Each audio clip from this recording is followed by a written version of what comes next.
So this is Tyler Keenan standing with a 1-2 count. Runner on first. One run has come across to score for the Harwich Mariners, and this is going to be taken back up the middle. That'll be good for a base knock. Moving up a station is Nico Cavadas, and Tyler Keenan with another hit to add to his season. And that's 3 consecutive hits now for the Mariners, and finally seeing some offense early in the game. This is much like what we saw in Orleans. The question is, will they be able to keep it up going throughout the entirety of this contest? And much like Orleans, they had the one run back in the first, but, well, the first game against Orleans, I should say. So Corey Acton digs in. Runners on first and second. We apologize for technical difficulties that we've been experiencing, but get you caught up here in a moment.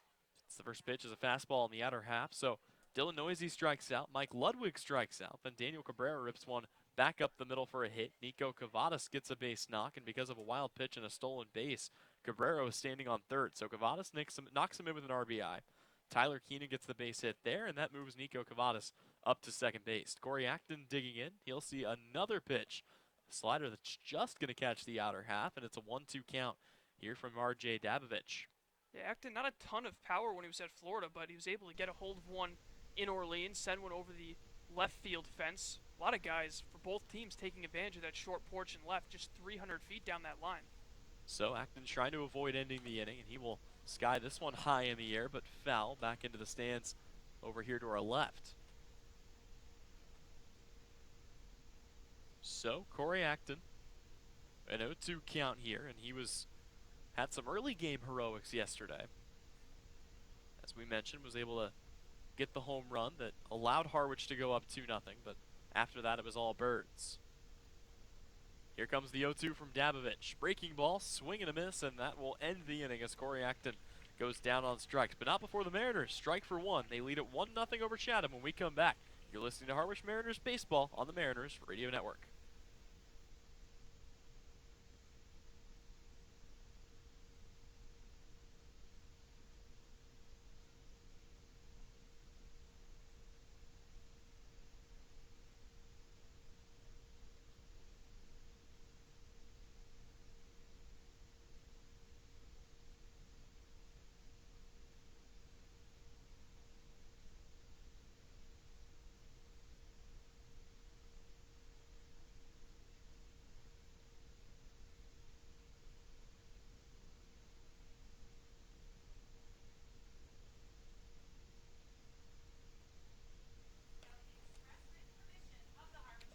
Welcome back once again, 1-0 after 1, the Mariners lead. Learning at Curry College extends beyond the classroom and is embedded in all that they do. Curry prepares students to engage in successful careers and active citizenship with a global perspective. Explore undergraduate majors, minors, and concentrations, including new majors in accounting, biochemistry, and software development. Online at www.curry.edu. So welcome back to the live stream here. Tyler Henry alongside Colin Casey. I'd like to say once again thank you for sticking with us. We've been having some crazy difficulties up here in the booth, but hopefully things are all taken care of and we can move on with this one. We head to the second inning of play, and for Chatham, they will be bringing up Paxton Wallace, Houston Morrill, and Colin Hall. So it'll be 6, 7, 8 coming up here for the A's. Back out there for another frame of work is Connor McCullough. And McCullough just about got himself in some trouble back in the first. Gave up a leadoff hit to Caden Polkovich and then walked Anthony Villar as this one is swung on for a strike. But after that was able to go 1-2-3 through the heart of the order and get himself out of it. Yeah, not an easy thing to do, especially against this Chatham lineup, and really showed some nerves trying to get out of that inning. Paxton Wallace will take this one to short. It's picked up by Hughes. He'll throw across in time for out number 1. Boy, it's really fun watching Hal Hughes man that shortstop position. He's just been nothing but smooth ever since he's gotten here after spending the season with LSU. Anything hit his way is almost a guaranteed out the way he's been playing that position. He is a defensive specialist, and he gets to flash the leather a little bit there. So that will bring up Houston Morrill, and it's been a sad story for Morrill at Oklahoma State.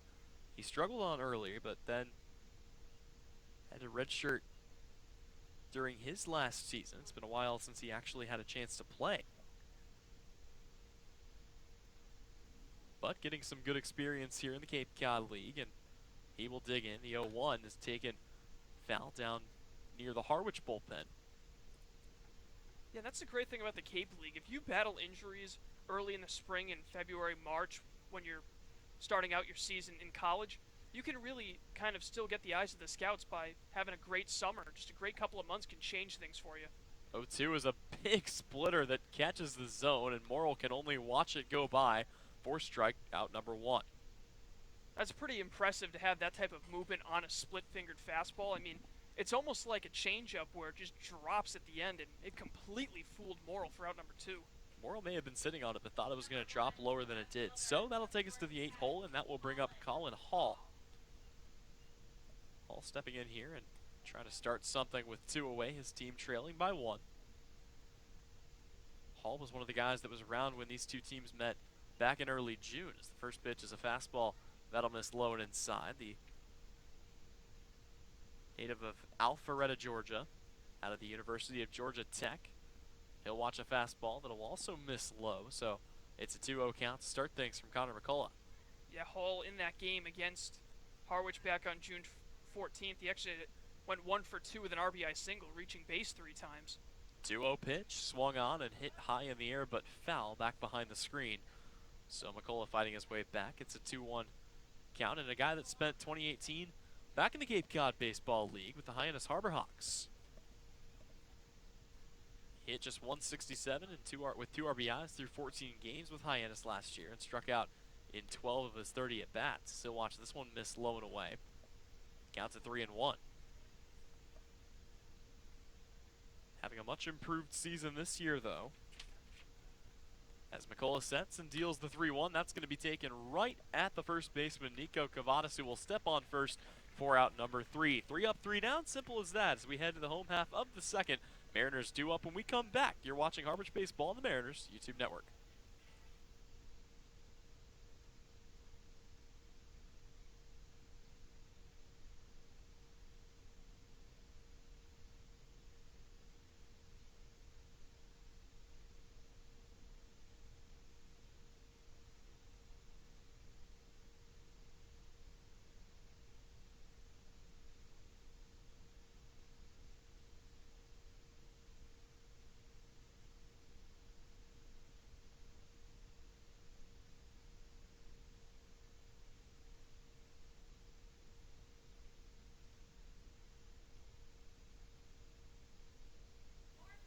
Back to baseball from White House Field. Tyler Henry alongside Colin Casey. Colin, another good first inning for the Mariners, as once again they will jump out to an early lead. But can they hold it is the question. They've struggled to do that in the past couple of games. Well, Connor McCullough did a good job of settling down after letting the first 2 guys of the game reach base. He's since retired 6 batters in a row, looking to make it 9 next inning. But very impressive from McCullough, who hasn't had any starts this year. A new situation for him, and so far he's looked like he's fit the role of a starter in this rotation. So the Mariners will go back out to face him again, as R.J. Dabovich, you mentioned, coming back out for another inning of work. And back in the first, he got off to a masterful start. 7 pitches, 3 strikeouts, 2 strikeouts. Dylan Noisy and Mike Ludwig, but after that it was a Daniel Cabrera single, followed by a Nico Cavadas single. Cabrera was able to move around to third before Cavadas got the hit, and that brought him in on the base knock. So then Tyler Keenan up, moved him to second, but a strikeout from Corey Acton ended the inning. So it'll be 7-8-9 coming up. Max Marischak, Pat Winkle, and Hal Hughes. And Colin, we're expecting a monster game out of Max Marischak today. We certainly are, given the fact that every second game, it seems like, for new Harwich Mariners has been a really talented one. And Marischak, here in his second game, he struggled in the first one like most have, but this is his opportunity to shine here in the 7-hole. During his debut just 2 days ago against the Orleans Firebirds, 0 for 4 with 3 strikeouts. First pitch he sees is a breaking ball that's in there for strike 1, and of course, Harwich Mariners making their debuts after week 2 of the season, 0 for 26 with 16 strikeouts. In second games, 4 runs on 10 hits, 8 RBIs, 3 home runs. Marischak stands in the 0-1 pitch, and a swing and a miss. He falls behind here early, 0-2. And I don't think that stat actually is also including Noisy, who struck out in his first at-bat, so you True. can add another K and another to the 0 for column. Marischak trying to avoid being a strikeout victim himself here, as he's fallen behind R.J. Dabovich 0-2. Dabo still working out of the stretch. Comes set and brings the pitch home. And that'll be swung on, strike 3. They will have to throw down to first. It's not a formality, though, as going off the glove of Torrell at first is going to allow reaching to Max Marshak. So that'll be a receiving error on the first baseman. The throw was there, but Torrell just unable to glove it. And, well, you take him any way you can get him, but Max Marshak's on-base percentage in this game is perfect. Yeah, it certainly looks like he lost that ball in the sun. Torrell did as it was thrown.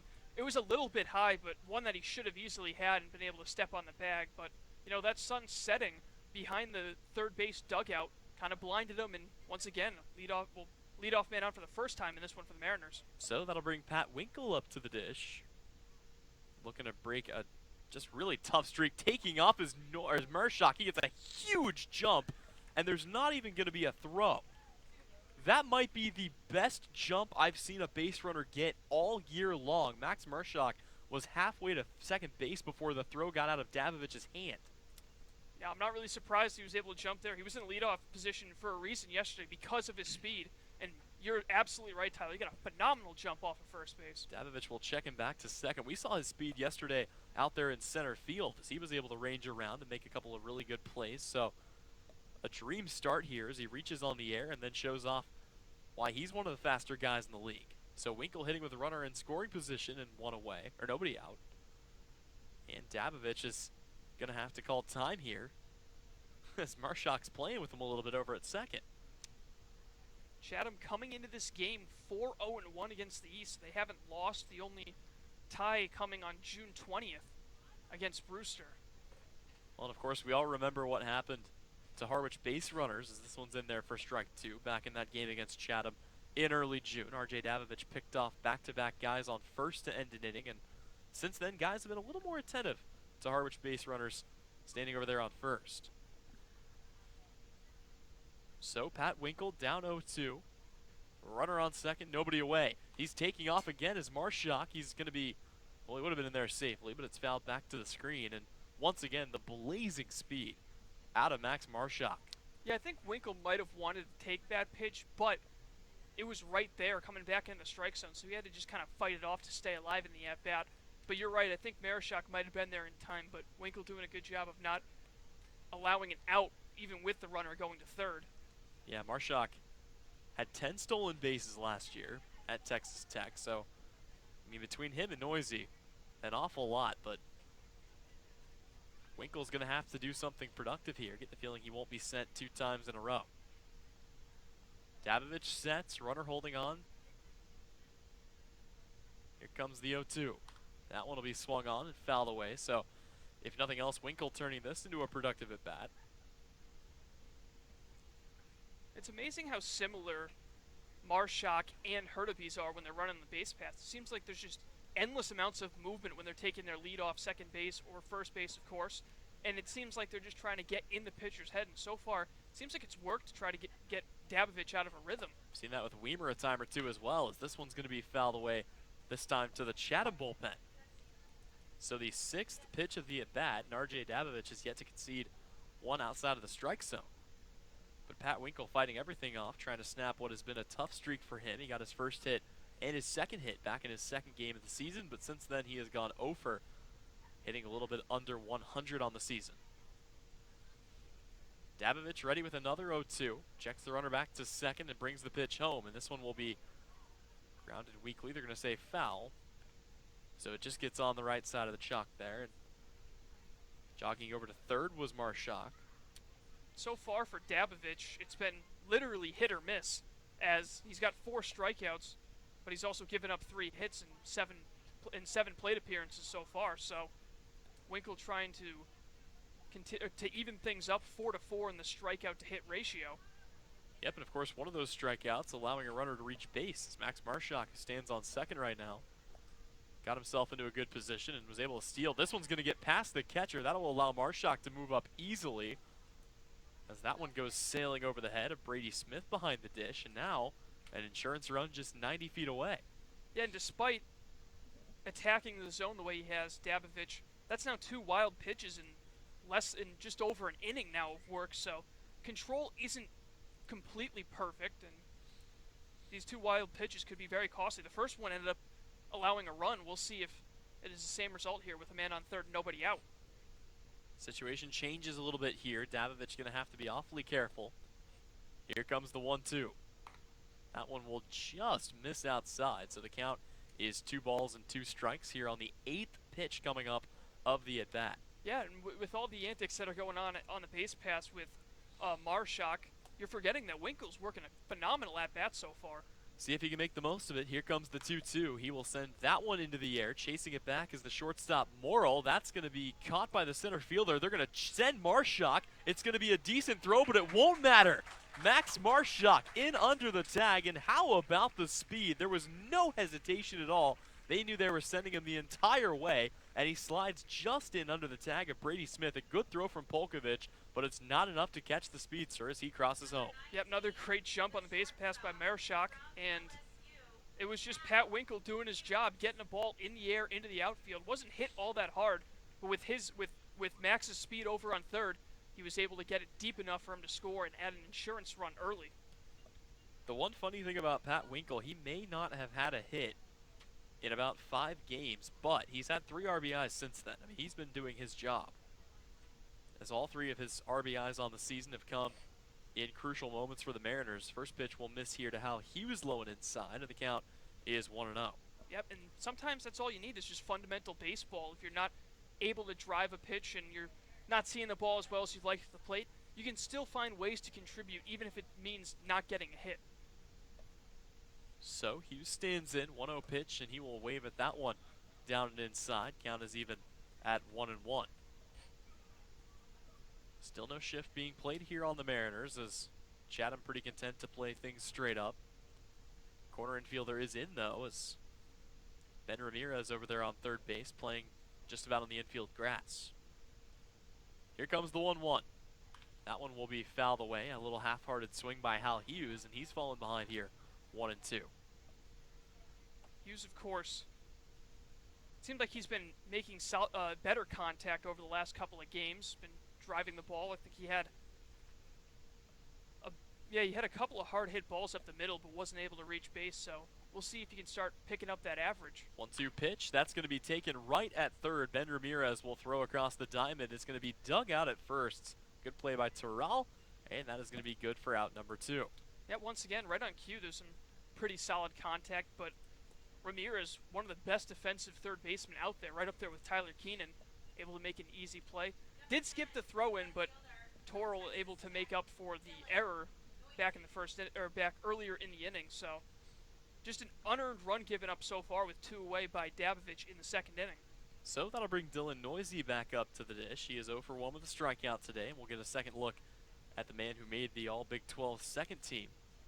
Missed some time during the Big 12 tournament as he tweaked his hamstring and was unable to play through a majority of that, but came back strong and healthier than ever during the College World Series playoffs, where Texas Tech was able to advance to the semifinal round before being eliminated. So a tough break for the Red Raiders this year, but still an impressive run for Tech. Noisy here looking to make some noise, no pun intended, for the Mariners in 2019.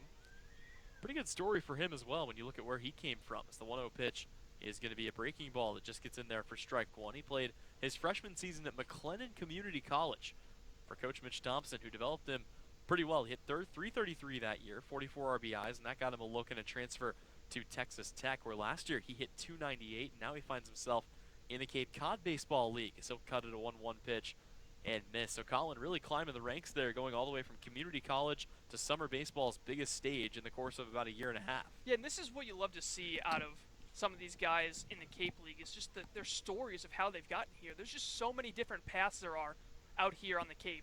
Davovich sets the 1-2 pitch, and it'll be fouled away. So Dylan Noisy staying alive, trying to avoid making the streak in debuts 0 for 28. Because you got guys out there that are, highly touted prospects out of high school that you see make it out here. And then there's the other guys who are just little-known guys, not really drafted. Maybe even some temporary players that have just been on the roster for a couple days and have found their way as a permanent spot on the roster. So it's really cool to hear some of these players and how they ended up here on the Cape. Noisy will take the 1-2 pitch. He will chop that one to third, coming in as Ben Ramirez, and he will throw across and catch him for out number 3. But once again, the Mariners strike for 1 They lead it 2-0 as we head to the third. You're watching Harwich Mariners baseball on the Mariners YouTube network.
Welcome back to White House Field. Tyler, Henry, Colin, Casey. Let's give you an update around the league. Plenty of games going on in Cape Cod action right now. And Colin, starting off with Bourne. They're playing Katuitt that game currently in the 7th inning. Yep, 2-1 is the score as the Kettleers trying to knock off Bourne. Those two teams sitting second and third respectively in the West. And then Yarmouth Dennis, who was down 1-0 earlier to Wareham in the 8th, has rallied. They're now up 3-1. Things getting late in the first game of that doubleheader. Here, of course, it is Harwich Mariners 2, Chatham Anglers nothing as we go to the 3rd inning. It'll be 9-1-2. Brady Smith, Caden Polkovich, and Anthony Villar coming up here. Since allowing the first 2 guys on base, this one's fouled away. Connor McCullough has retired 6 straight. So looking to keep that streak going as he'll face off against the 9-hole hitter today and Brady Smith. But Smith, of course, no easy out himself. Hitting .364 this year. He will smash that one, a little broken bat flare, and it goes right at Corey Acton for out number 1. And one last game to tell you about as it's a barn burner out in Falmouth. 3-3, the Whitecaps of Brewster tied with the Falmouth Commodores. That one in the bottom of the 4th inning, so an interdivision game looking like it's going to be a close one. A couple of teams looking to get out of 4th in their respective divisions. Yep, and that's a Brewster Whitecaps team that'll be playing here tomorrow. As the first pitch comes inside to Caden Polkovich. They're going to call that a strike. A home-and-home series coming up with the Whitecaps, who have already beaten the Mariners once this year. Here comes the 0-1. Check swing, not offered at, and the count is even at 1 apiece here to Caden Polkovich, who singled his first time up, looking to get on base once again. He's got the only hit for Chatham one time through the order. Here comes the 1-1 from McCullough. That'll be swung on and taken into left field, but foul. Well out of play back behind the Mariners bullpen. Yep, and tomorrow's game in Brewster, the only field that the Mariners have not played at this season out of the 10 possible ones. So first time they will be on the road at Brewster, and they will complete their tour around the Cape. 1-2 pitch just misses outside to even the count at 2 apiece. Perfect field conditions here, 75 degrees and sunny at first pitch. And the sun continuing to shine here on the Cape as this one is going to be in there for strike 3, ringing up Caden Polkovich's Connor McCullough, and that will be strikeout number 3 of his outing. Yeah, strikeout pitch working pretty well for both pitchers early on. That's 3 now for McCullough. On the other side, it's been 4 for Dabovich. So, despite getting hit around a little bit, both pitchers have also been able to work in their fair share of strikeouts. So that'll bring Anthony Villar up to the dish. A late arrival here to this team, was not available to play the last time these two met, as the first pitch will miss for a ball here from McCullough.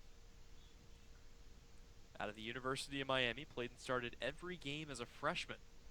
He will check his swing here, and it's going to be in the zone regardless. Count even at 1 apiece. 8 hits and 25 at-bats for Villar, but not a single extra base hit yet, so still looking to find a gap. Here comes the 1-1. The splitter will miss low and outside, and the count is 2-1. Yeah, more of a contact hitter, all things considered, but clearly pretty good as he finds himself in the top of the order. 2-1 pitch, swing and a miss on the fastball. McCullough gets him to swing over the top of that, and the count is even at 2-2 here. Connor McCullough has looked pretty good all season long, looking to continue that streak. He doesn't put a lot of guys on for free coming into this game. 6 strikeouts to just 2 walks is calling for time, and stepping out is Anthony Villar. Here comes the 2-2, and that will be, might have just yanked that one, as that will skip a good 4 feet in front of home plate. You'd kind of see Villar turning around, looking in the golf bag for the old 9-iron and leaving it in there under the cover. Payoff pitch. It's going to be chopped to short, or second, sorry, picked up the spin, the throw from Acton, and it's in time for out number 3. So another 3-up, 3-down inning here, as Connor McCullough has retired the last 9 he has faced. The Mariners come back up to bat. When we come back, they lead it 2-0 here on the Mariners YouTube network.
Welcome back to White House Field. Tyler Henry, Colin Casey, as we head to the home half of the 3rd inning, and it'll be another frame coming up here for R.J. Davovich, who, you know, he's been hit quite a bit. He's given up the 2 runs, but aside from that, he already has 4 strikeouts today. And Colin, one of the runs that he had given up was unearned, as Max Marshak was able to get on base and just completely terrorize this Chatham team on the base pass. And we really got a good look at his speed out there on the pass. Yeah, there really wasn't much that Davovich could have done better that inning. I mean, he did strike him out, and then the fielding error over at first base by Alex Toral, and then all it was a steal, wild pitch, and he was in scoring position with nobody out, and Pat Winkle was able to get a ball in the air. So if you're Davovich, you kind of just have to shake that inning off, keep doing what you're doing, and hope that your team can come around and get you some offense in the top half of the innings.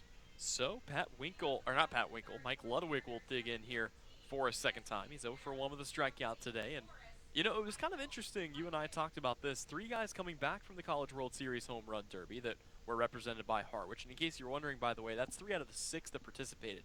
So kind of crazy that half the field this year was on the Harwich Mariners roster. But 3 guys coming back, only 1 in the lineup today. And it's not the catcher. Pat Winkle getting another start out there, squaring to bunt and leaving it down is Mike Ludwig for strike 1. So Tyler Keenan's bat back in the lineup, but Chris Lanzilli and also Mike Rothenberg out there on the bench here in their first day back. It'll be an 0-1 count to Ludwig, who digs in from the right side. Davovich sets the pitch. Swing and a miss. Took a little something off that, kept it low, and the count is 0-2 here. And you mentioned Tyler Keenan's bat back in the lineup. You also got his glove back in the lineup. I mean, he's just been exceptional over at third base, and then he and Hal Hughes has made up a phenomenal left side of the infield for the Mariners. Pretty good play by Corey Acton as well earlier in that last inning. The infield depth is kind of insane for this team, as this is going to be taken up the middle. Good sliding catch, throwing to first, and what a play by Villar. Anthony Villar had to come crashing in hard to his left, made the grab, and then threw back across his body for out number 1. Wow, speaking of great defense there, Villar ranging all the way to his right, able to get it on the backhand. He almost did a half slide over on the beginning of the outfield grass, but he did a great job of planting that throwing leg and made a perfect throw onto first to retire Ludwig. Yeah, it was kind of weird that went the way it did, because again, when he went to slide, I expected him to go further, as the first pitch will miss low and inside to Daniel Cabrera, but he kind of stopped like he got stuck in the mud or something and was able to turn around and make a pretty quick throw. So Daniel Cabrera, who is 1 for 1 today with a base hit and a run scored the run back in the first inning, and again, we were down during that time, but he was able to rip one back up the middle, advance to second for out number 2, but He came to second on a wild pitch, and because Brady Smith was kind of lollygagging, he went ahead and just took third base as well. Yeah, well, what actually happened on that play was he was in motion as the pitch came home, so he was pretty much into second already, but the ball got past, and he was just didn't even let up. So he had his third steal of the season, then quickly got to third. So very similarly to what happened in the second inning, it was just a runner in scoring position and then clutch hitting by the Mariners. So that'll bring Nico Cavadas up to the dish. He's 1-for-1 with a hit and an RBI. First pitch he sees is off speed, and that will miss low and inside for ball one. Cavadas had the RBI that brought Cabrera across for the first run of the afternoon. And the big lefty steps in now with two away and nobody on. Davovich comes set from the stretch. He'll bring the pitch home. And that is going to be right down Main Street. Maybe a little bit low, but right down the middle, and the count is even at 1-1. The number of guys who have one home run continues to rise as well this year, as Harwich has 6 different players with one home run on the year. Nobody has been able to go further than that. As the 1-1 pitch comes home, Cavadas will foul this one off. Well, actually, it's going to be in play. Ranging over to his left and making the catch is Hall out there, and what a grab for out number 3. So it's a 3-up, 3-down inning for the Mariners. We go to the 4th. When we come back, more Harwich baseball. They lead it 2-0 here on the Mariners YouTube network.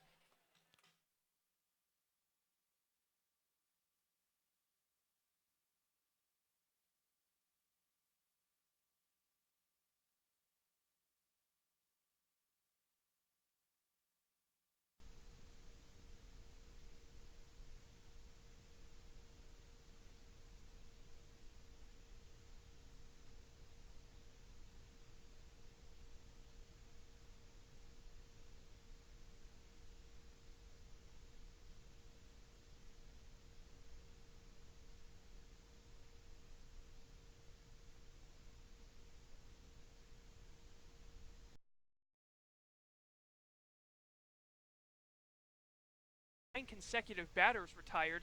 One time through the lineup, the last guy to reach base was Anthony Villar, walking to put 2 on in the first inning, but since then it's been nothing but zeros for the Anglers lineup, and looking to change that is arguably their hottest hitter in Jamal O'Gwyn. Yep, O'Gwyn skied out to the catcher back in his first at bat, but this has been a crazy good season for him, and he looks to continue that with nobody away here. First pitch by McCullough is in the dirt for a ball. This Chatham lineup, one of the best really throughout the league, in the top 5 in pretty much every major hitting category.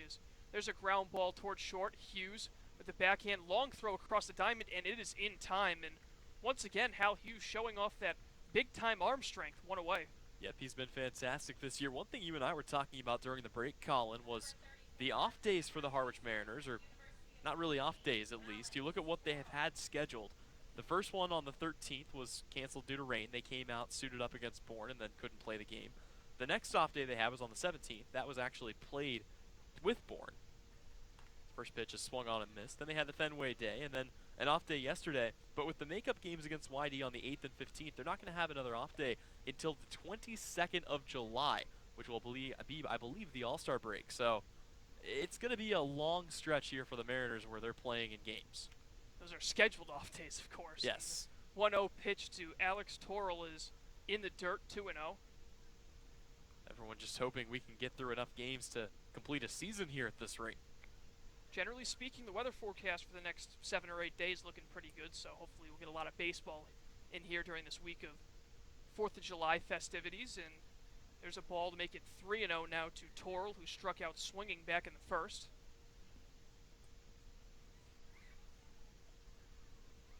Just one walk allowed by McCullough so far, and is able to fight back by putting a pitch right over the plate, 3-1. And coming with the off speed on a 3-0 count, obviously respecting the ability of Jamal O'Gwyn, not wanting to throw him anything too meaty. 3-1 is swung on and hit in the air towards the left side. That one will carry out to left field, and coming in to make the catch is Dylan Noisy for out number 2. And interestingly enough, as Alex Terrell steps up to the dish, the 2 hottest hitters in the Mariners lineup through the first several weeks of the season, still to this point, both Joey Weimer and also got a... Wow. It's been one of those days, but yeah, Joey Weimer not in the starting lineup today, as is Chris Gallant. So the first pitch to Ben Ramirez is in there for a strike. He flew out to left to end the first inning when Chatham seemingly was threatening, putting two guys on with nobody out. McCullough continues to attack the zone as Ramirez falls behind 0-2. Working quickly, McCullough back on the rubber, and here's his 0-2. Swing and a miss, strike three. It skips in the dirt. Winkle picks it up after it rolls a couple feet away. The throw on to Cavadas is in time, and it is another 1-2-3 inning for Connor McCullough, his third consecutive, and now he's retired 12 in a row after giving up two consecutive base runners to start off the game. After 3.5 from White House Field, it is Harwich 2, Chatham 0.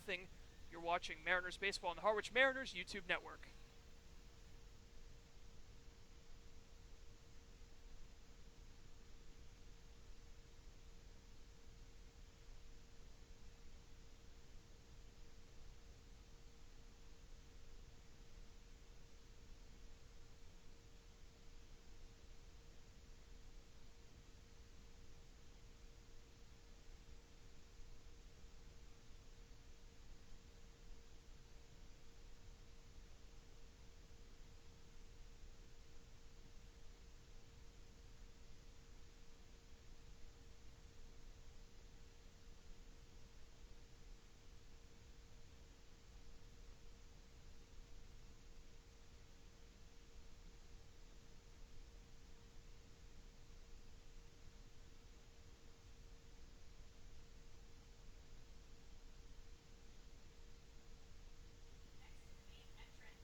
Back here once again at White House Field, so it turns out it's going to be another 3-inning outing for R.J. Dabovich as his day is done, going 3 innings, giving up 2 runs, just one of them earned on 3 hits. No walks, struck out 4, and new pitcher in this one, it's going to be the left-hander Parker Scott. And it's interesting that they decide to pull him here because after giving up the 3 hits back in the first inning, he had technically retired every hitter he had faced. The only one they got on was Max Marichak, who reached on a drop third strike. But aside from that, 6 up, 6 down for the Mariners. Clearly they want a different look, and facing off against Tyler Keenan here will be the new man into the game. It's Parker Scott, as you mentioned. Scott out of Oklahoma State, one of 3 guys from that school on the roster, the other 2 being Cade Cabanis and Houston Morrill. So, or actually make it 4 as Caden Polkovich also out of Oklahoma State. So a lot of guys coming from that school, and Scott looking to try to keep things at 2 as he will be tasked with the 5, 6, and 7 hitters of the Mariners lineup. And how about this? Parker Scott this year, 1-0, has a perfect ERA, has yet to give up a single run through 3 2/3, as you mentioned. But the more impressive thing about that is this is the first baseball he's played in almost 2 complete years. As Tyler Keenan will dig in here, he had an injury during his freshman year, then got hurt again and had a redshirt during his sophomore year after just 6 games of his freshman season. Torn UCL, and this is the first baseball that he's actually seen since those first 6 games of his freshman season. First pitch to Keenan is on the outside corner for a strike, and of course it's always difficult coming back from Tommy John surgery like that, but Scott now healthy, and he's in a pretty big spot here to try to keep this lead at 2, and starts out Keenan with 2 strikes. It's 0-2. Yep, attacking him very quickly here, not wasting any time, and Keenan's fallen behind here. Already 1 for 1 today with a base hit. Here's the 0-2, and a breaking ball missing low and in the dirt. Keenan singled in his first at-bat, as he's been a great 2-way player for the Mariners in that he can hit and he can field. The 1-2, and he waves at that pitch well behind it for strike 3, so Keenan down on strikes to begin the home half of the 4th. Yep, so from one strikeout victim to another back in the first inning, Corey Acton will stand in 0 for 1 today with a strikeout. And of course, Acton hit the big home run that gave Harwich a 2-0 lead 2 days ago against Orleans, but they were unable to score any runs after that. Yep, it was 7 unanswered for Orleans following that big second inning. So Scott from the windup again and blows a fastball by Acton for strike 1. Acton from Fort Lauderdale, the University of Florida, just 6 at-bats so far. He's gotten the 1 hit being the home run. The lefty delivers the 0-1 and skips another curveball in the dirt. Yep, and of course Corey Acton, another guy that was very highly scouted, drafted in the 39th round this year by the Detroit Tigers. But turned that down, and here he is working on his game in the Cape Cod Baseball League this summer. Great fielding middle infielder who has really been able to develop some power as that pitch is on the outside corner for strike 2. Yeah, that big hook there out of Parker Scott, and we've seen the off speed has looked pretty good for him so far. So we'll see whether he continues to rely on that or if he's going to challenge Acton here with a fastball. 1-2 is just off the outside part of the plate. Boy, that pitch looked good, but it'll leave in the count at 2-2. Yeah, Acton's been pretty patient with pitches that have been on the outer half. He's been swinging it a lot on the inside, but so far he's kept it pretty tight on the outer half, not wanting to pull the trigger on a whole lot. Scott has gone 4 innings so far without giving up a walk in his season, and on the check swing, it looked like Acton might have gotten a piece of it, but regardless, it's strike 3, so back-to-back strikeouts since entering the game for Scott, 2 down. Yeah, you could kind of see just the look of frustration on Corey Acton's face. Definitely didn't want to go around on that, but the bat was through the zone, and that will bring Max Marshak up to the dish, who reached on a throwing error off a drop third strike back in the second, and then came all the way around to score, courtesy of a stolen base and a passed ball. Last 7 Mariner batters have been retired. He swings at a first pitch and rips it foul over towards the dugout. I like the aggression, though. Sitting on a first pitch fastball, it's exactly what he got out of Parker Scott. And pretty good swing, just got a little bit under it. 1 to Marshak. That one also fouled off to the right, so Scott not afraid to attack these Mariners hitters so far, and he's got a chance to strike out the side. Yeah, and you get the feeling with the lefty here, maybe see a backdoor breaking ball on the 0-2, try to get him to chase something on the outer half, but we'll see whether he goes off speed or comes right at him here. 0-2 almost hits the ankle of Marshak, but instead, and now they're actually going to do a late appeal here. He did not swing. Yeah, just buckles the knees there. I'm not sure what the appeal was for, as Marshak just kind of fell down to one knee. Maybe they thought he accidentally put his bat through the zone. Here's the 1-2, and it's a cue shot over towards first, fielded by Toral, and it's going to be a close play at second, and he's out.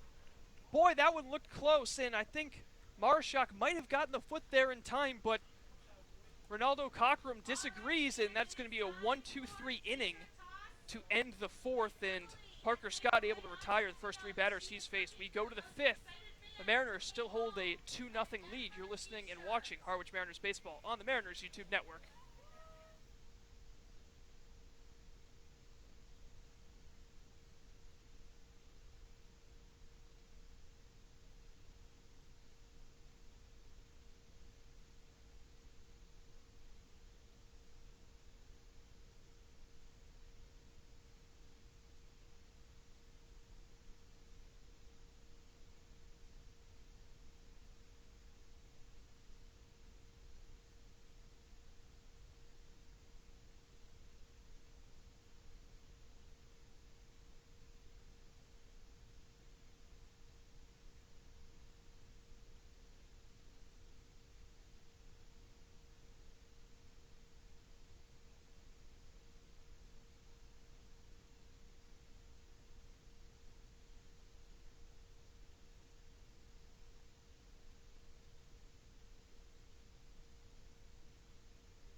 And welcome back to White House Field. Through 4 innings, the Mariners owning a 2-0 lead. And Tyler, pretty controversial play to end the bottom half of the 4th with Max Marshak running hard down the first base side, and the throw was pretty close, but it did in fact look like upon further review that he was safe. Yeah, and while we don't have the ability to bring replay into the broadcast, we can look at things from up here ourselves. It really looked like he was in there, but just a play. They come every now and then like that. You don't always get the call right, so it'll be Paxton Wallace standing in for a second time today to face Connor McCullough.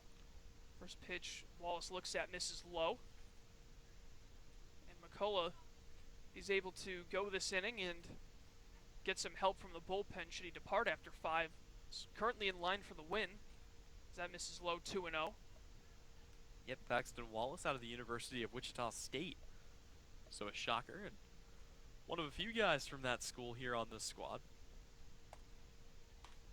Fastball's on the outside corner for a strike. He was born and raised in Greenbrier, Arkansas. Attended Greenbrier High. 2-1, misses low. Yep, spent last summer with the Wilmington Sharks out there in the CPL, and like many guys, working his way here to the Cape this season. 3-1 is swung on and missed to run the count full, and Tyler, very durable player in the fact that he played in all 57 games and started each one of them. Yep, not something that everybody does, but on a Wichita State team that is kind of stretched thin, had to step up. 3-2 is in there for strike 3, and it seemed like Wallace knew it right from the start.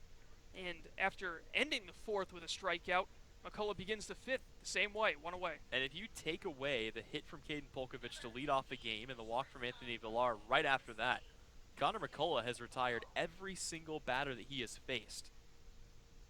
That's 13 in a row now. And in steps Houston Morrill, who struck out in his first plate appearance.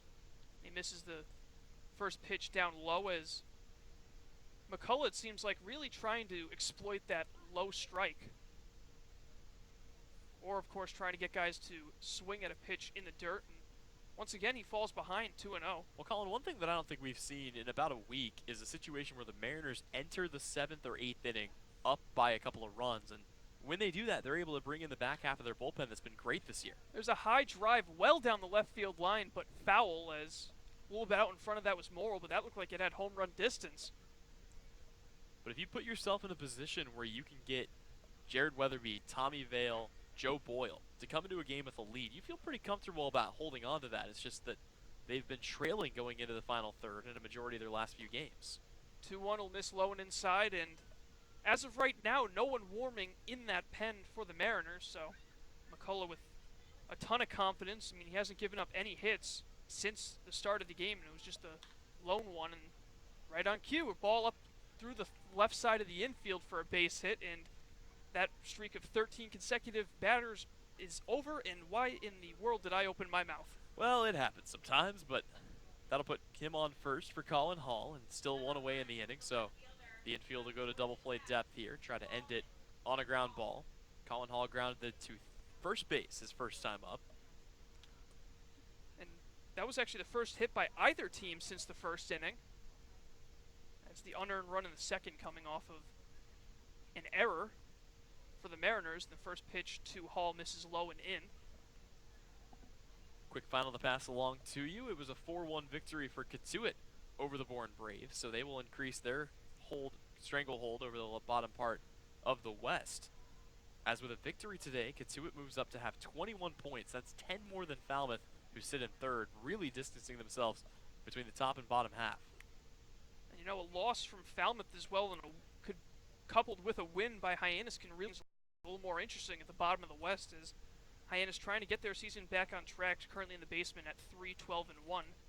See if the Harbor Hawks can make a late push for the postseason.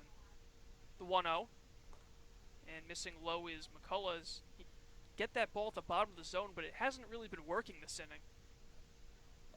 Yeah, and it's been, just a little bit off of what he was throwing earlier in this game. So something he can certainly snap back into as this one is thrown over to first, and that'll just keep Houston Morrill honest.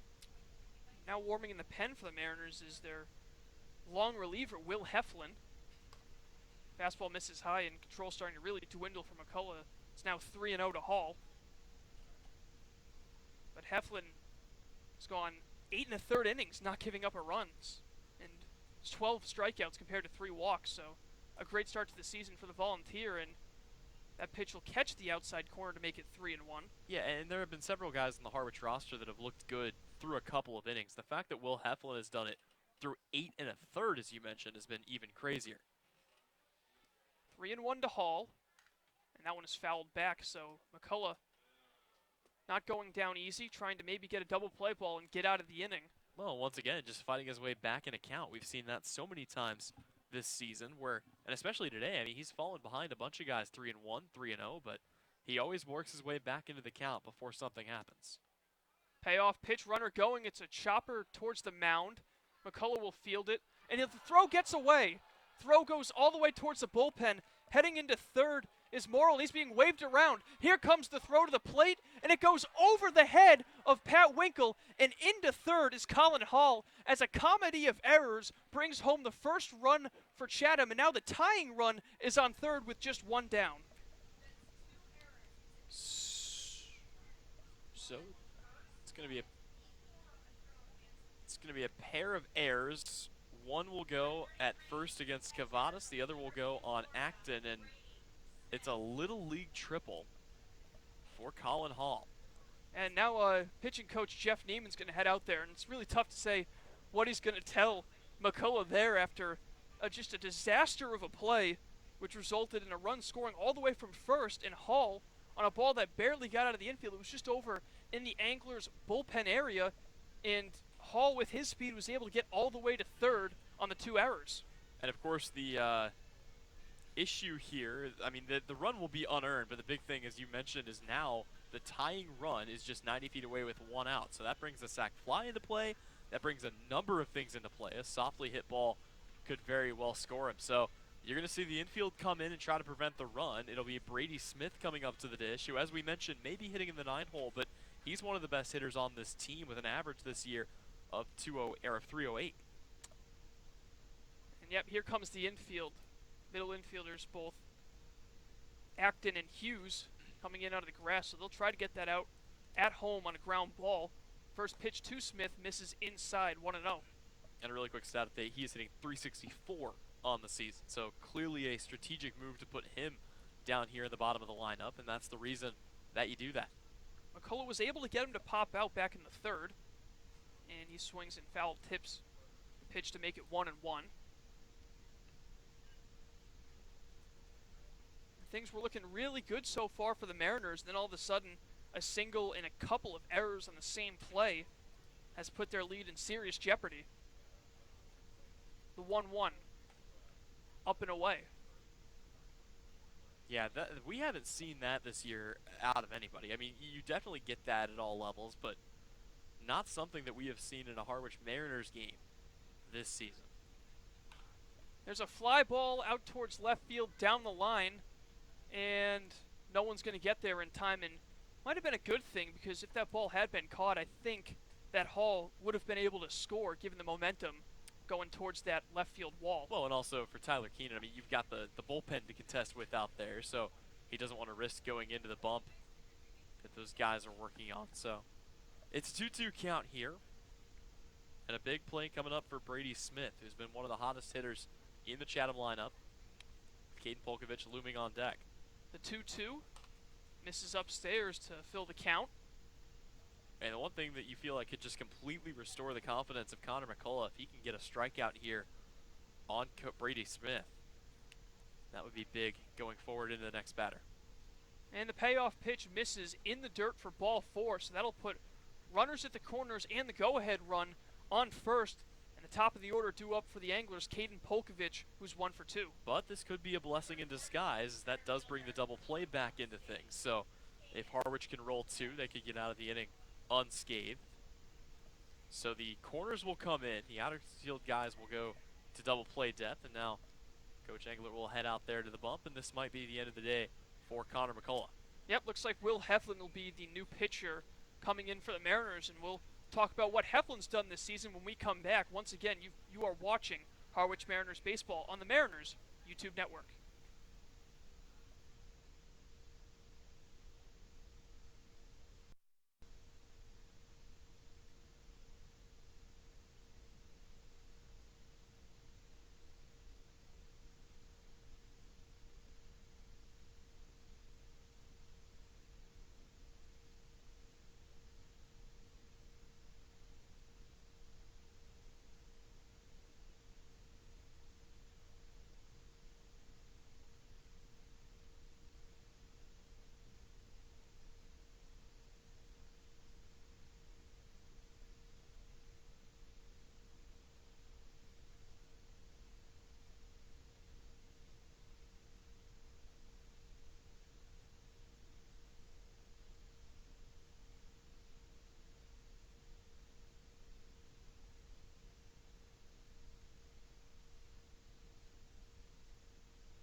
So it'll be up to Will Heflin for the Harwich Mariners to get out of a runners at the corners jam with one home in the inning, and the Mariners clinging to a 2-1 lead. Yep, Will Heflin has been fantastic this season. This would be the guy to do it as he comes in here. 3 appearances, 8 1/3 of innings pitched, and has 1 save to show for it as well. 12 strikeouts to only 3 walks, and he's only given up 3 hits this season through those 3 appearances. So the interesting thing of note, 1 hit per appearance, but 1 hit would be all it would take here for Chatham to potentially take a lead as they have 2 runners in scoring position. And Will Heflin, a win and a save on the season, so he's done a little bit of both, as it looks like we also have a pinch runner now entering the game, Tyler. Yep, sure do. Guy running over there at first base is going to be Cooper Swanson, shortstop, and this will be his first action of the day, so Chatham opting for a little bit more speed out there at first base. Yep, Swanson will run for the catcher, Smith, so Swanson being a shortstop, I'm assuming we'll see a defensive replacement at the start of at the start of next inning.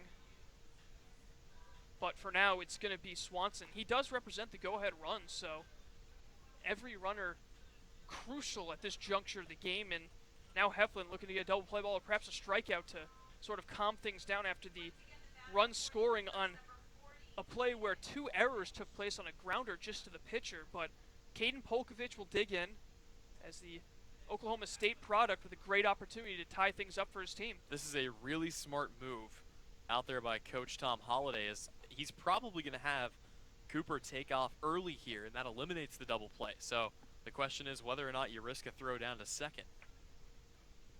First pitch, no runner moving, and Polkovich swings through it for strike 1.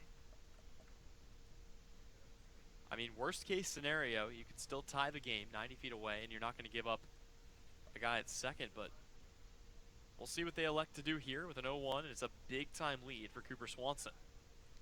1-0 check swing. Late appeal, and he did go, in fact, so that's going to make it 0-2. Well, runner on first or runner on second, Will Heflin could solve all of his problems right now if he could find a way to ring up Caden Polkovich. Heflin has been so dominant so far, looking to continue that stretch with an 0-2 count to Polkovich. And the pitch is swung on and missed for strike 3, and there's a big out number 2 in the top half of the 5th. Well, when you have a problem, you call Will Heflin, and now a big-time chance as they can get a force out at 2 different bags. Any out here ends the inning, and Harwich would be able to maintain their lead, albeit a narrow one. And now Heflin with a matchup advantage with the lefty Anthony Villar digging in, who's 0 for 1 with a walk. And Villar with just 3 RBIs on the season, looking to add to that total with a base hit. Heflin will work from the stretch. Looks over at Swanson on first. And he comes home. That one's in there for strike 1. Of course, for Will Heflin, a standard 3-pitch kind of guy, fastball, curveball, changeup, and he has been phenomenal out of the pen in all 3 of his years at Tennessee. The only time where he struggled was when he was used as a starter. Heflin a quick throw over, and looked like it might have surprised Swanson. Cavadas unable to get the tag down in time, so almost a pick-off to get out of the inning. Tell you what, if that throws in a little bit of a better spot, I think they get him over at first, but Cavadas had to move his glove too far. Heflin will throw over once again, and Swanson back in time easily. Yeah, you got to be kind of careful with that, with the runner over there on third base. And plenty of speed out there for Colin Hall. Swanson, no steals on the season, and just 0 for 3 in 3 at-bats. And a nice breaking ball by Heflin catches his own in. Villar's in a big hole now, 0-2. Yeah, Anthony Villar just completely fooled on that one. Thought that that was going to drift well out of the zone, but it stays in there. And he is behind 0-2, so a couple of options to try to put away Anthony Villar here for Will Heflin. See whether he goes to that patented changeup, his favorite strikeout pitch so far this year. Villar looking to get the big out runner going, and the ball's in the dirt, so Swanson will pick up his first steal of the season. And now 2 runners in scoring position, but 2 strikes and 2 outs to the batter at the plate, Villar.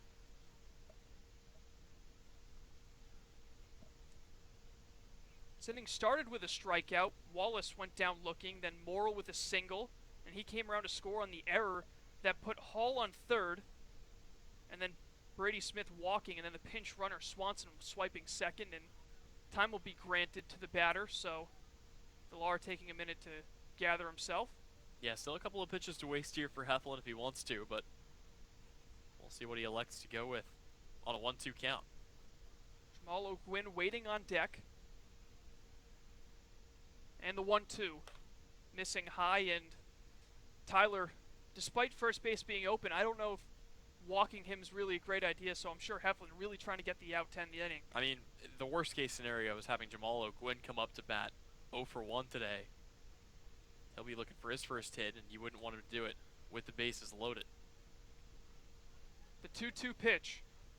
Swing and a miss, strike three. Will Heflin comes in and puts out the fire as the Mariners able to strand that angler runner on third that would have tied the game with back-to-back strikeouts from Heflin to retire the side. We're through 4.5. The Mariners still with a 2-1 lead. You're watching Harwich Mariners Baseball on the Mariners YouTube network.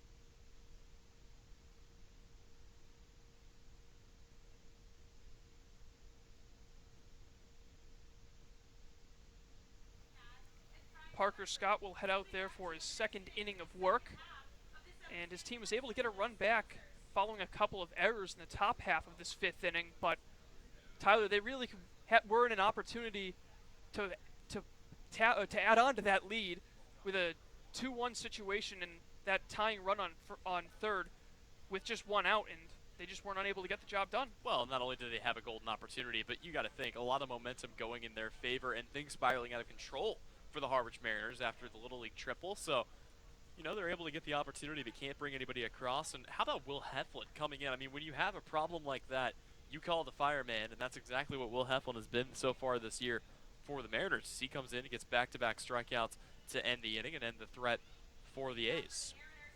So once again, 2-1, Harwich leads halfway through this one. And it's going to be a lefty-lefty matchup with Pat Winkle stepping in. He had a sacrifice fly that drove in Marshak back in the second inning. First pitch he sees misses low and outside. Really quickly, want to give you one more final here. YD takes a victory over the Wareham Gatemen by a final score of 3-1, so another win for an East team today. Winkle hits a ball on the ground. It kind of dies before it gets to Villar, and his throw is in time, one away. And, of course, another game going on right now between Falmouth and Brewster, one that we all have our eyes pretty closely on. Falmouth is currently up 11-3 on the Brewster Whitecaps. So, for the Harwich Mariners, that's the team to beat right now. It's the team in second to last out there in fourth place in the East, and they have a home-and-home with the Whitecaps coming up after this, so it would be big if they could draw even with them before that. Could be a very big three-day stretch for one of these teams. And Harwich looking to be the one as Hal Hughes lays off the first pitch outside. Hughes grounded out to third. He's able to get Hughes to Here's American League Central. more.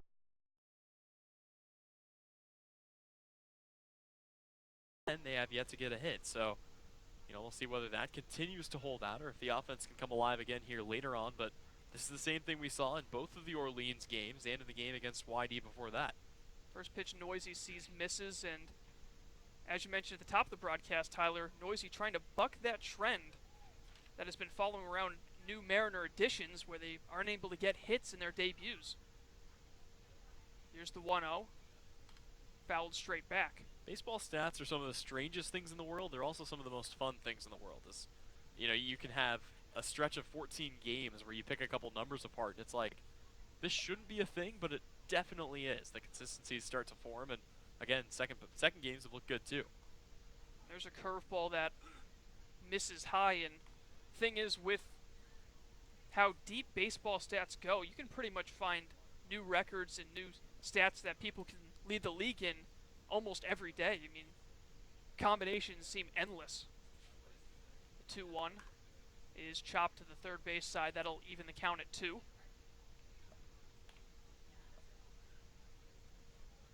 Just one hit for the top of the Mariners' order so far, and that was Daniel Cabrera back in the first. He had one of the 3 hits in the first, and that's been it for Harwich. 2-2 from Parker. Scott is chopped right towards Scott. He's going to have to move to his right. The long throw is wide towards the bag, and now heading into second is Noisy. And with his speed, he's going to try to go to third. Throw in is cut off, and how about Noisy? The ball thrown away again! But Noisy's going to hold up as a good backup over by the left fielder Colin Hall prevents a Little League home run in. Tyler, what has been going on with the defense in this game? I have no idea, but I'll tell you who will take it, and that's Dylan Noisy, who is going to be able to reach. Again, the ball sails past the first baseman, and because the angle of the throw was off, the fact that Brady Smith was backing it up didn't matter. And then on the other side, you have another bad throw, so it's going to be recorded, I believe, as an error. Yeah, I think that's a throwing error on the pitcher, Scott.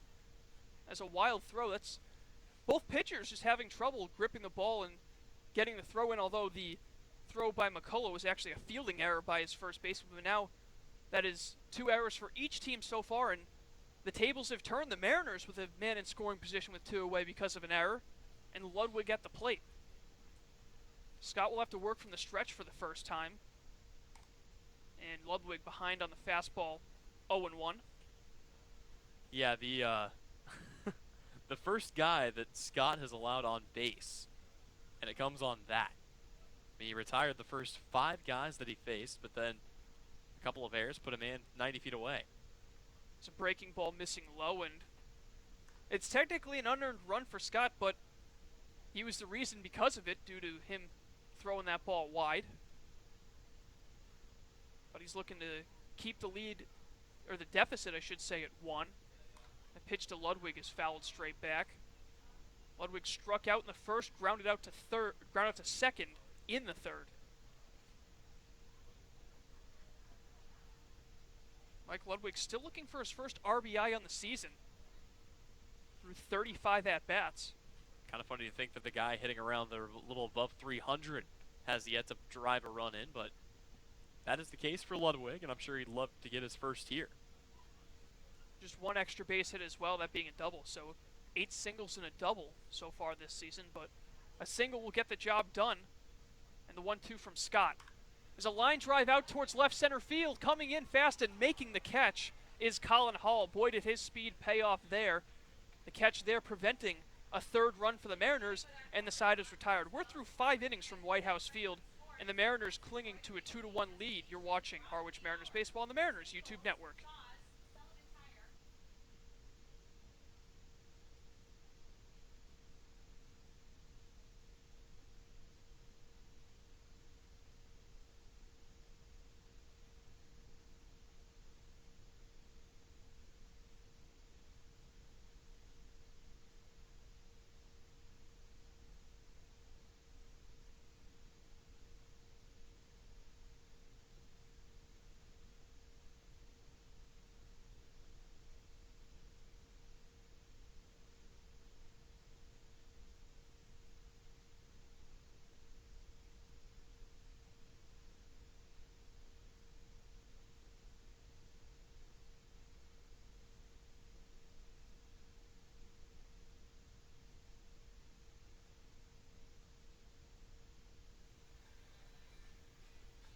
Will Heflin back out for now his first full inning of work after coming in with 1 away to clean up a mess due to a couple of errors from the Mariners in the top half of the 5th, but they'll start the 6th with a clean slate, but he will have to battle the heart of the Chatham Anglers lineup, who has been one of the most potent lineups all season long.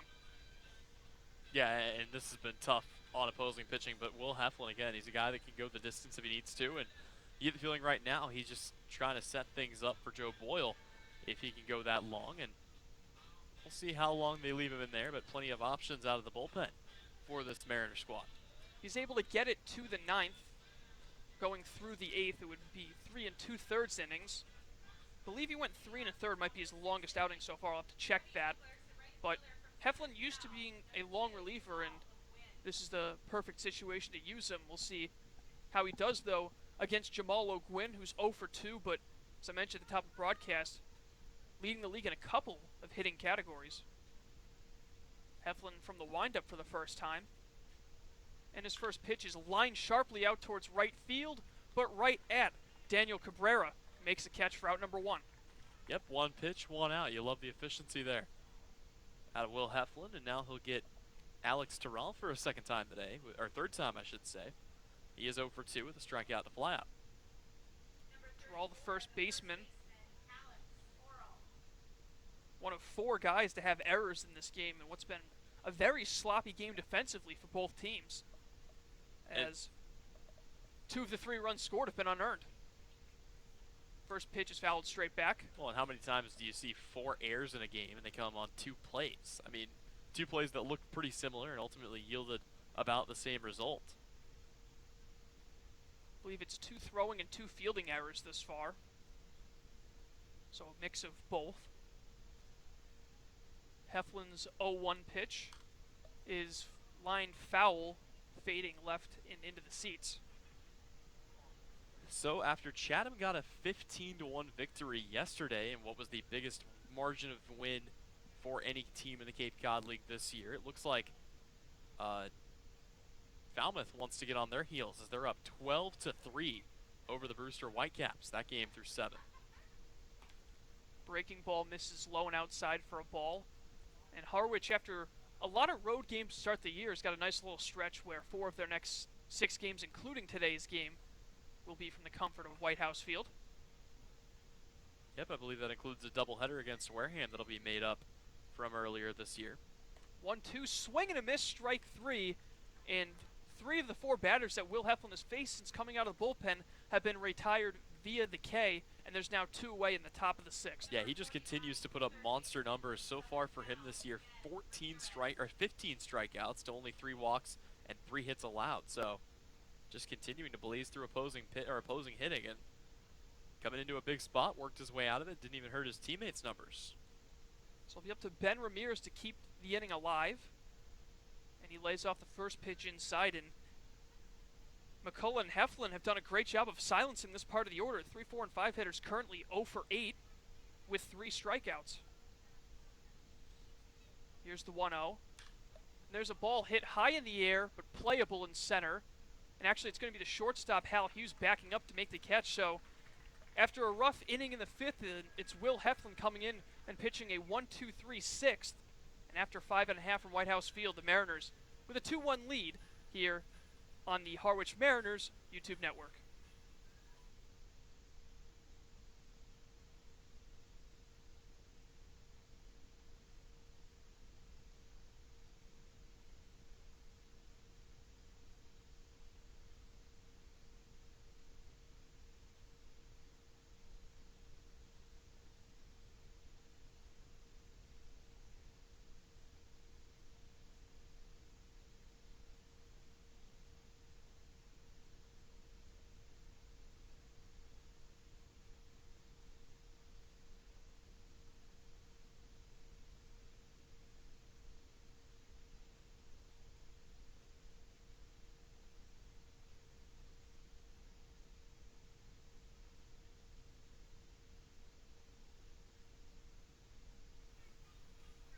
And it'll be the 3rd inning of work for Parker Scott, who has come in and retired a total of 6 of the 7 batters that he's faced. The only one reaching base was unearned, as it was a throwing error by Scott himself. So he'll look to pitch a clean 6th, I should say, and keep the deficit at 1. Yep, and just trying to keep things right where they're at. As you mentioned, Harwich will be looking to add a few more runs on, and they'll get things started with the heart of the order. It'll be Daniel Cabrera, Nico Cavadas, and Tyler Keenan coming up to do their worst. So Mariners lefty Heflin able to get through the heart of the order in the top half of the inning.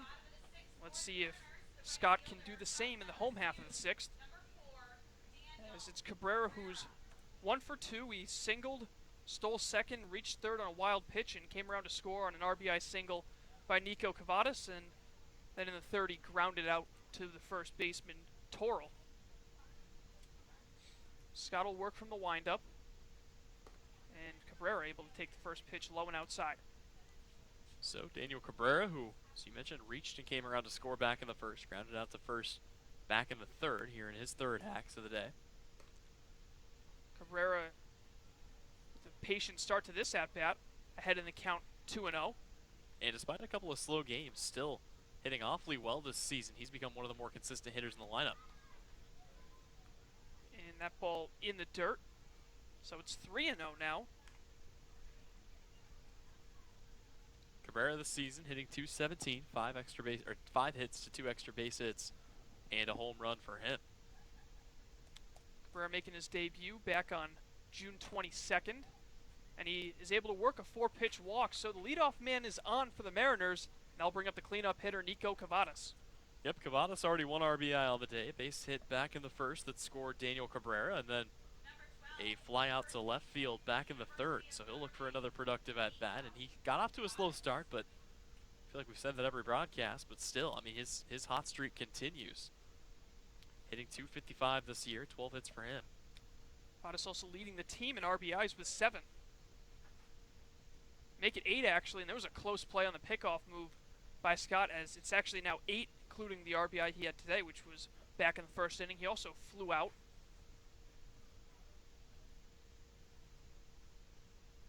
And the first pitch he sees is on the outside corner. It's a big lead over there on first base for Daniel Cabrera, part of the reason why that last pickoff move was so close, and we'll see whether they have thoughts of sending him again. 3 steals on the season for Cabrera. Long look over by Scott, and he delivers a breaking ball that misses outside. And it's interesting because just a season ago, I mean, not a lot of stolen bases, just 1 for him at LSU. So he's already tripled that number here through just his first 4 games in the Cape.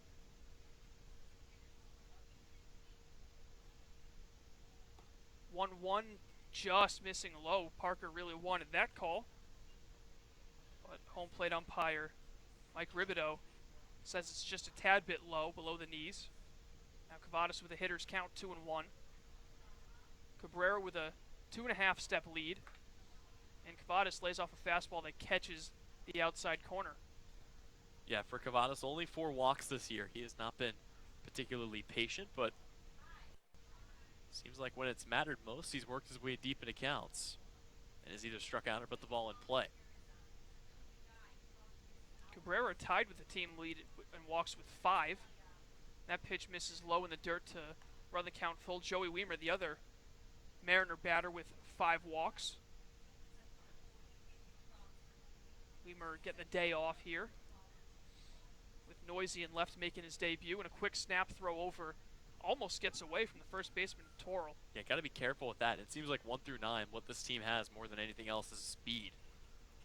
Very quick Harwich Mariners lineup. 3 balls, 2 strikes, no outs with Cabrera on first. And the payoff pitch is swung on and missed by the second inning for Chatham pitching. Yeah, and once again, we see a game where the Mariners... Fastball up and in, he's unable to catch up with it, and that is out number 1 of the home half of the 6th. So that'll bring up Tyler Keenan, who is 1 for 2 today, a strikeout and a base hit. That knock coming back in the first. Looking to extend the inning here. Keenan coming in from the left side, as mentioned at the top of the broadcast, that missed a couple of games going to Omaha for the home run derby. And pickoff move going is Cabrera. The throw is in time, and Cabrera is picked off. He immediately took off the second Scott made his move towards the plate, but instead he throws over, and it is a caught stealing for out number 2. And how about the jump there? He put the brakes on and tried to jump over the tag of Morrill over there at second, but unable to do so. So that'll clear the bases here for Tyler Keenan.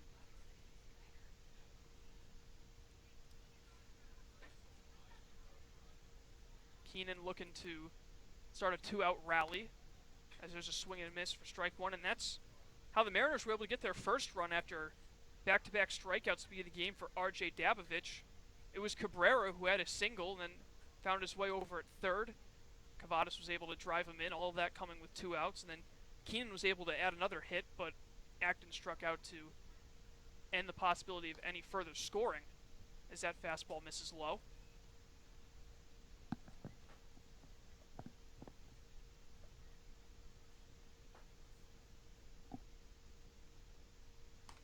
Two one swung on and missed to even the count at 2-2. Is this whole 3, 4, 5, 6, or the I guess the 2 through 6 part of the lineup, all lefties, and just a lot of lefties up and down this Mariners lineup today with the righty Dapovich starting.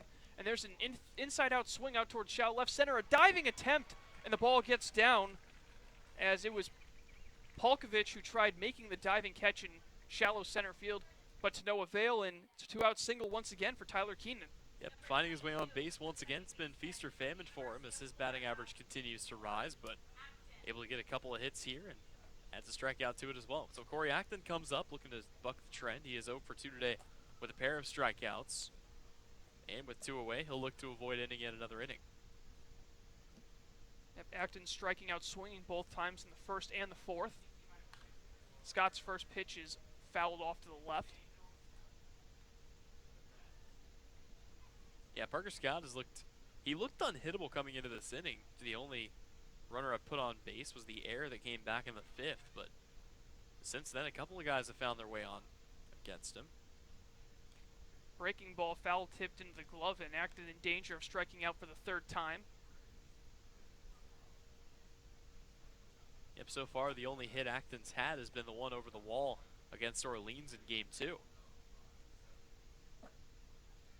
No balls, 2 strikes with a man on first and 2 away. And the curveball misses outside.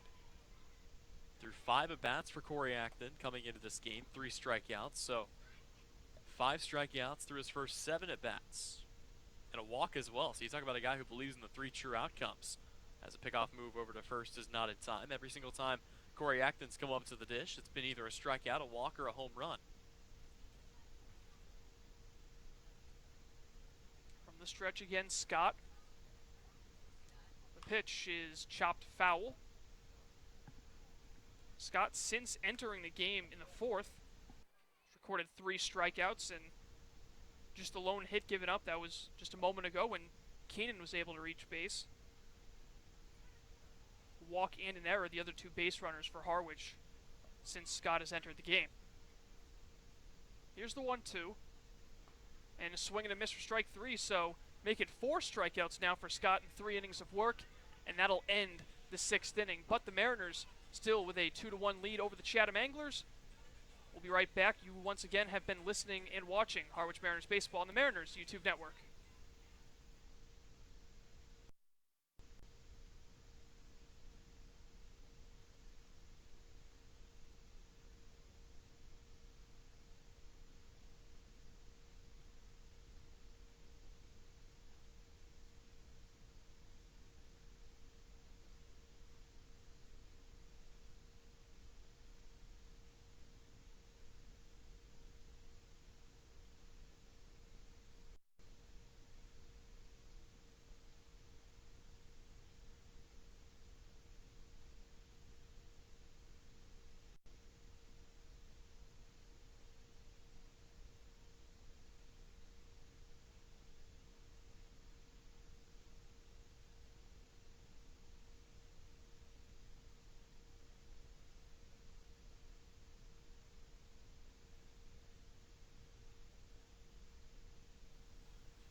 Welcome back. Start of the 7th inning from White House Field. Fans, for sales and rentals of Caterpillar machinery, generators, and marine engines, visit MiltonCat.com, your area cat dealer. Milton Cat, Cape and Islands Caterpillar dealer, is proud to be a sponsor of today's game.